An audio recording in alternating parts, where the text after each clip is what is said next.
Hello everyone, this is a Viking video that you requested through my straw poll on my last one. It is gonna be on a bigger map this time, on a Garden of Terror, and the reason why I chose to go into quick match, just to get that out of the way first, is because unlike most heroes, you won't be playing Vikings instantly in your gaming career in ranked play, because they are by far the hardest one to pick up and one of the hardest hero to just get down the basics of. So if you want to learn them, it will take at least 10 to 20 games just to get the idea of how they work, at which stage of the game they are to be played in which way, and that's some of the things that I will be talking about through this video. There will be 2 more this week, but let's get started with the powers. So level 1 I skipped here, but Mercenary Lord is an interesting one. Balog the Fierce is an option that you can always take if you are not secure enough in your ability to press spin to win. I just go through them quickly because there's some of them are not that good. The heroic powers though are very useful. Both of them can be played. The longboat is for medium to small maps. Play again would be used in large maps like the terror map here that I'm going to be playing. Burning Olaf is great when you want to push with just Olaf. Jump is a great one against AoE damage or very quick things that can burst you down. Charge on Olaf is excellent, it stuns and it is very easy to use. You don't even have to target, you just click a hero and he gets stunned. Fury of the Storm is your standard pickup at the later points of the game when every Viking becomes a pusher. Another option would be to get Ragnarok if you went for longbow trade before. The other 2 options are used very rarely. I wouldn't recommend going for Checkpoint Reached or the sequel before you learn the others and see that they are not for you for this particular game. Generally, Olaf is your best character to put in a solo lane when there is a small map. If you have a 2-lane map, go block on Olaf, put him in 1 lane.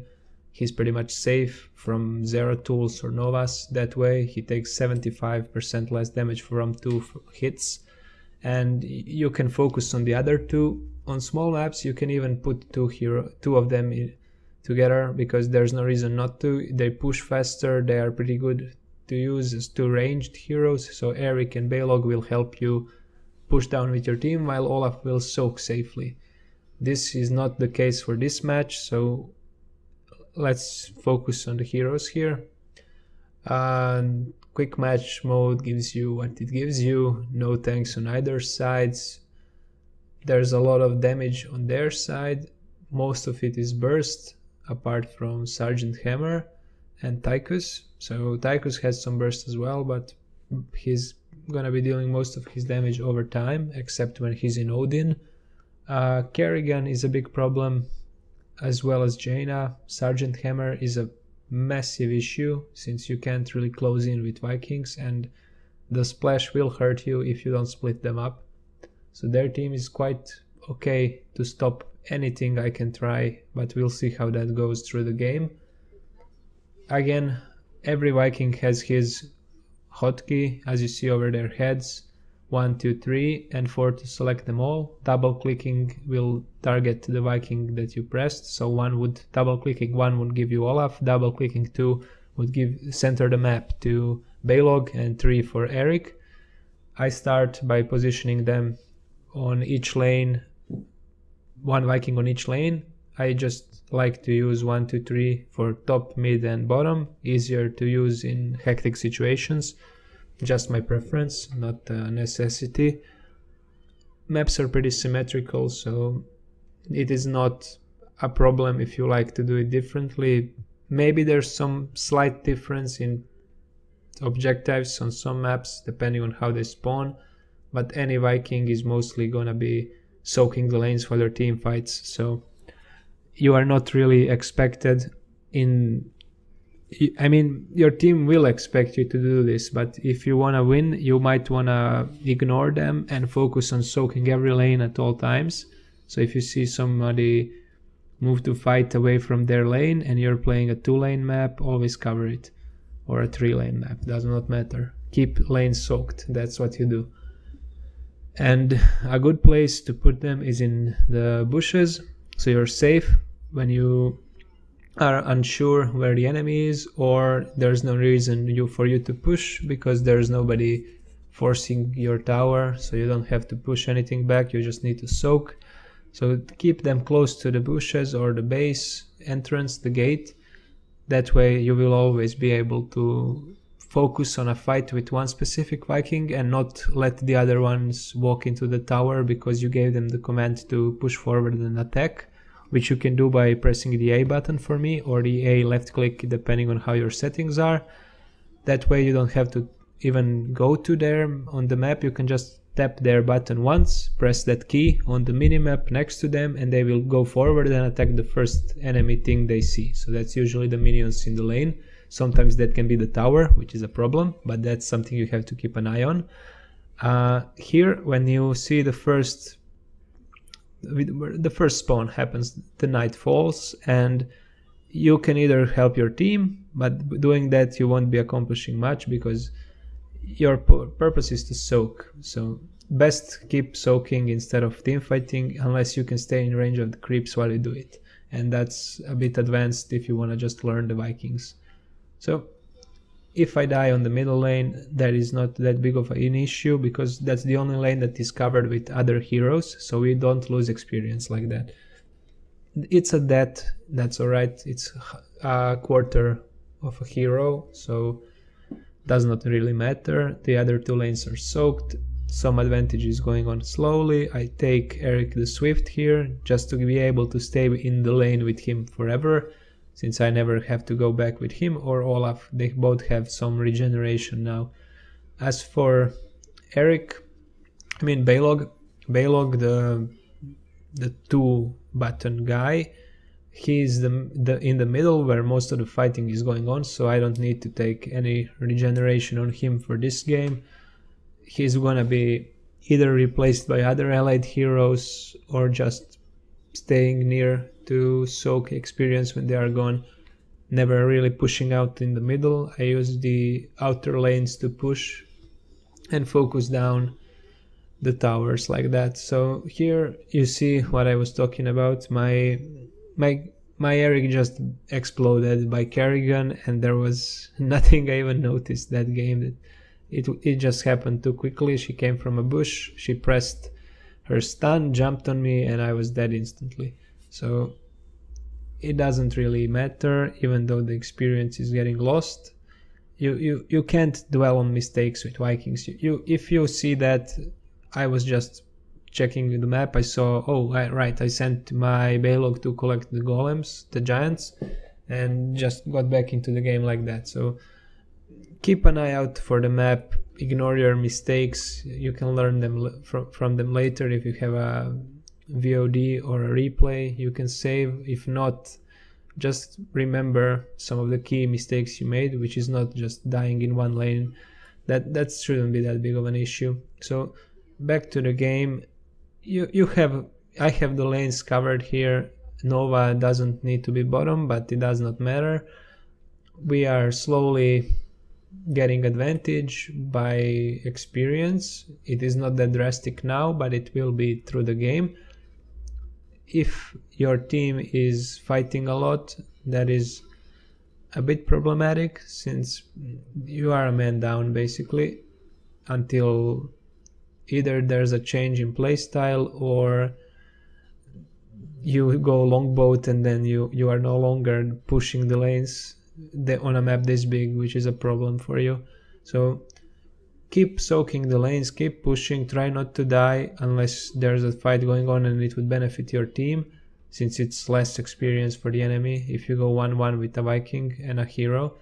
Don't try not to focus on one Viking too much. You don't have to put your screen onto him, but you need to watch them on the map, see how they position. If you see no blue stuff around them, it's probably time to move back and be in a safer spot. If you see blue minions or allies close to you, you can leave them like they are. Maybe just click their hotkey and press A to be sure they are attacking something. That's enough, you don't have to look at them. As you see, he went right on the edge and it didn't go into the tower. That's because I pressed A in his max range from the tower, and that way he wouldn't move past that range, and that enabled me to safely stop him from dying to the tower solo. So keep the soak going on. As you see, the fights are not going either way really, but we are slowly and surely getting the lead through experience. So pushes are happening all the time. This is a problem for the enemy team, even if it's a subtle one. It will always be there. Like, they cannot really just 5-man roam around if there's Vikings on the team. Either they go for the Vikings, or they go for the objectives, or they just try to kill one of your stronger heroes instead of Vikings and then team fight. But if you keep them pressured all the time, they will usually never coordinate to do that. So you can be safe in knowing that if you are playing Vikings and harassing their lanes without constantly getting killed off, you're doing your job okay, no matter what your teammates say. So just keep that in mind and don't be let down by bad games, since nobody knows how to play with Vikings really. There's like 2 games in 100 games you're gonna see a Viking player, and that player might not even be a Viking player, but somebody who's just testing them out. So keep that in mind and maybe be a bit more polite to them if you are one of those that flame Viking players. If you like to learn them, that's great. I applaud you for that, and it's a tough road and it's a fun one if you like to micromanage a bit, like the strategy games where you have control groups, as I mentioned in a past video. But as you can see, it's not that hard. You position them in 3 lanes, you try not to die, put them in a safer spot if you see it, and you keep an eye out for your bribery stacks. If one dies, that's alright. It's not a big deal. If you keep your objectives on point and you see, like here, for example, Vikings seem pretty useless. If you take that to heart, you're probably gonna miss at least one of your Vikings on the map and something bad might happen. So even if they flame you, even if they think you're useless, does not matter. Keep your Vikings soaking, do your best to help your team, and later on it's gonna pay off. So I do one thing that I haven't mentioned. When your Viking dies, you can just press his button and press on the map if you have put it in the options for the map to be clickable and not just to press the terrain below it. So there's an option for that. If you play Vikings, you should be using the minimap instead of the click-through minimap option. So when he's dead, you press his button. For example, for Olaf it is 1, and then you press on the minimap, and as soon as he spawns, he will move there. So you don't have to keep an eye out when he will spawn, you will just see him moving there. Since I took Burning Olaf, I can take mercenary camps really easy here.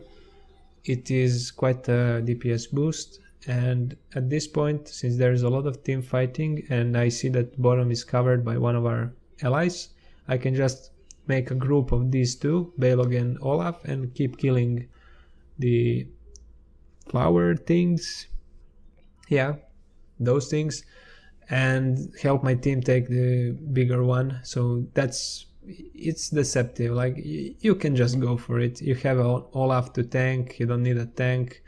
Balog can go push a bit, Eric can push a bit. I see a hammer, so no pushing gonna happen, but I can soak experience still.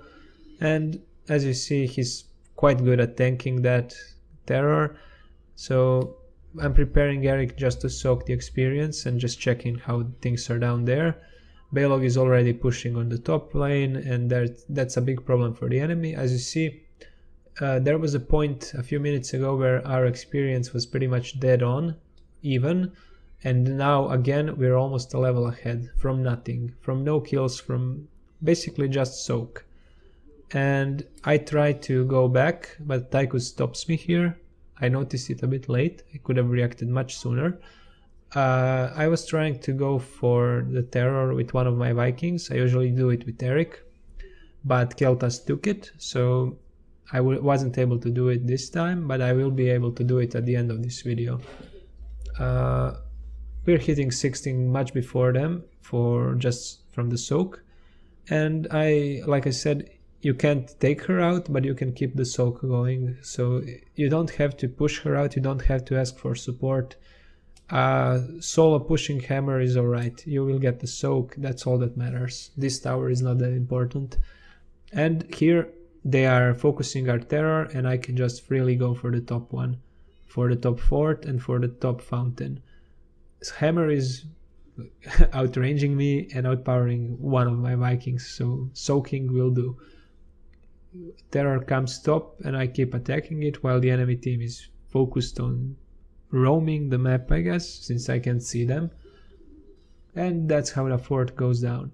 So it is quite easy to take it with 2 Vikings, and you can always keep one in a lane that's isolated. So here I noticed that my team is going for hammer. That's an easy takedown. A good point to have in mind, to keep in mind, is if you take Eric the Swift, you can use Eric, press on the terror, and he can just chase it down and attack it alone. You don't have to click him ever again. He's fast enough to do it. As you can see, he's just hitting him and you don't have to even click it. That easy. So here I press every Viking and just click on their hero, just to show that it's quite easy to use. You don't have to micro them at all times. So I try to make a point with it that even just general knowledge of how they work is enough to play them in hectic situations. So you don't have to be positioning every one of them perfectly. You can just wait for your moment, go in, try to use your skills, then move back. With all of them, you don't have to select either of them to go forward. For example, I could move Eric around to a better position as well as Baylog, but for the purpose of this video, I feel like it is more than enough just to show that you can use all Vikings as a team and move them like that.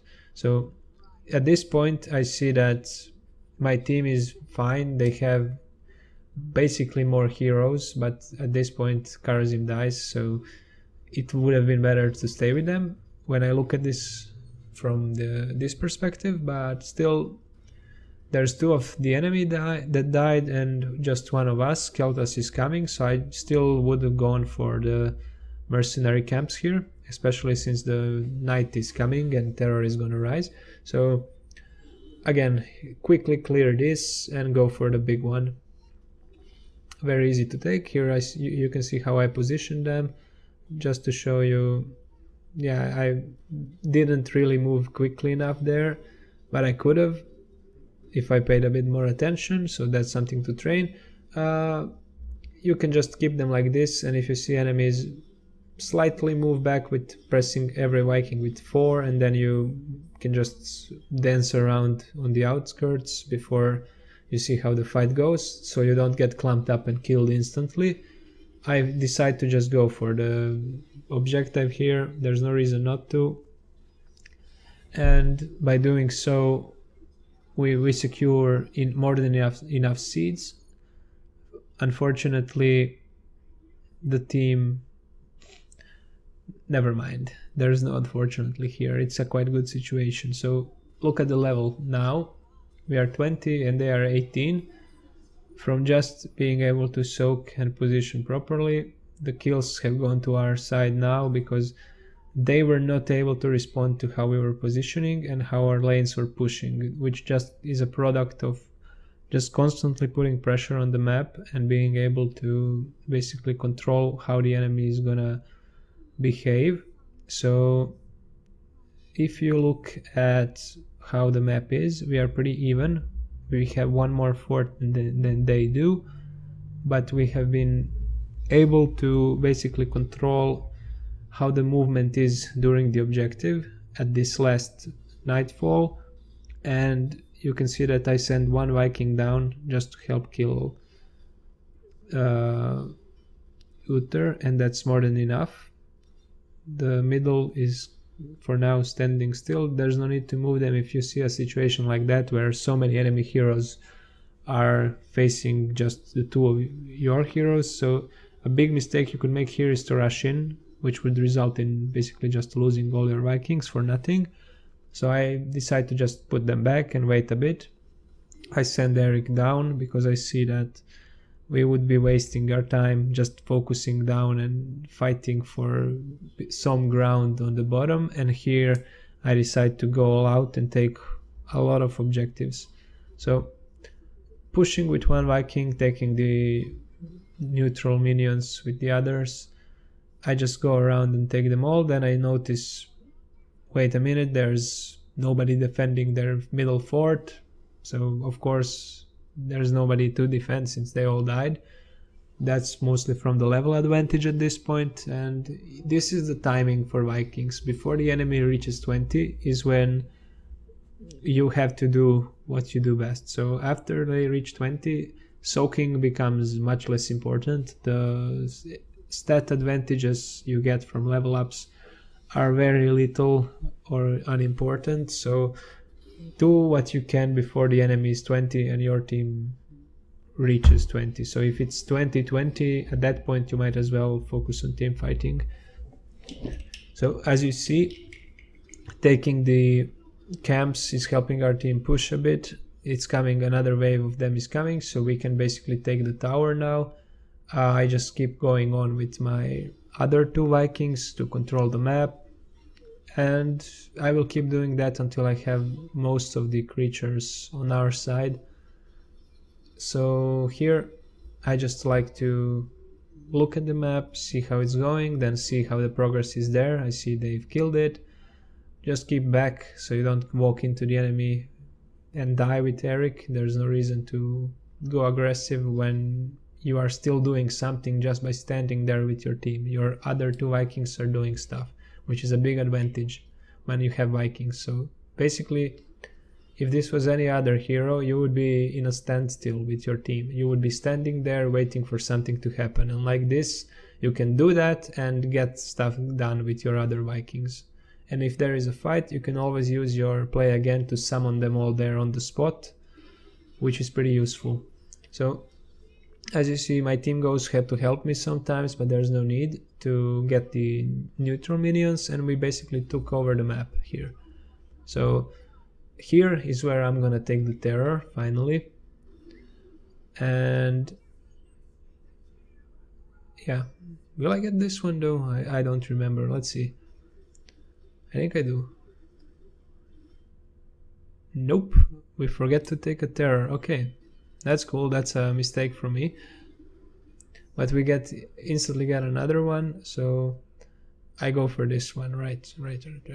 Okay, so that was a mistake I didn't notice when I played. So always learn something. Here is how Vikings can benefit your team a lot. So two Vikings are still standing and fighting while one is in the terror. This is basically more than any hero can hope to achieve. So I send two of them to the top lane, go with the terror on the bottom, and this is the point where my team is chatting around. That's usually how it's happened. I see that there's a Tychus coming, so I just go for the kill. With the other two, now that my team is clearly being focused by the enemy, we can just safely push down the other lanes. I go for the silence, and that's a kill on hammer. And now I can just push safely while keeping an eye out on the other two, so they keep doing something. And here, just in time, I see the wave coming, so I can keep going with them without taking much damage. And you slowly just keep going on, keep focusing down the objectives. Here it would just be the top, so I just go with all three to the top lane, place the plant there, decide to attack the tower a bit, and that's a fort and a tower down. So here I just wait a bit to see if the team is with me, and then I can just push the core with all the Vikings, even the one in the terror, and I place the plant and silence positioning there, and it is basically over just like that. So not doing much is enough when you, I mean, yeah, I might not notice that I did things that most people wouldn't do with Vikings, but overall it's not that hard. If you take some time to practice them, you can always be able to just position them properly on the map and keep them soaking while taking the objectives while your team is in a standstill. Position one Viking near your team and the other two you can go for the creeps, and that should do it for you. So in the next video I will be showing you Vikings on a medium-sized map. Thank you for watching.